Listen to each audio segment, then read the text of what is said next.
Bu üsulla hazırlasanız, inanın mənə, bir də mağazadan almaq istəməzsiniz. Mən evdə necə pendiri özüm hazırlayıramsa, gəlin sizlərlə də bölüşüm. Çox dadlı olur, mütləq bu reseptlə sınayın.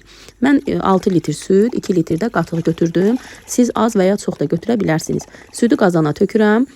Qoyuram ocağa. Qaynadıqdan sonra, yəni yaxşıca qaynara düşdükdən sonra üzərinə qatığı əlavə edirik. Qatığı əlavə etdikdən sonra ocağı söndürmürük. Bir neçə dəqiqə gözləyirik ki, süd tamamilə çürüsün. Bu hala gəldikdən sonra bunu süzürük. Bir marli üzərinə süzə bilərsiniz. Sonra ağırlıq altına qoyursunuz. Yəni üzərinə bir ağırlıq qoyursunuz. Hardasa 30-40 dəqiqə kifayət edir. Bundan çox saxlasanız pendir bərkiyir.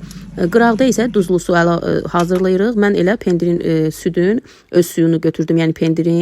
Siz istəsəniz adi suyun üzərinə 2-3 yemək qaşığı duz da əlavə edib duzlu su hazırlaya bilərsiniz. Həmən bu pendirləri doğrayırıq. Bu suya əlavə edib soyuducuda saxlayırıq. Bəyəndinizsə, bura qədər izlədinizsə bəyənməyi və abunə olmağı unutmayın ki, növbəti paylaşımları qaçırmayasınız. Hələlik.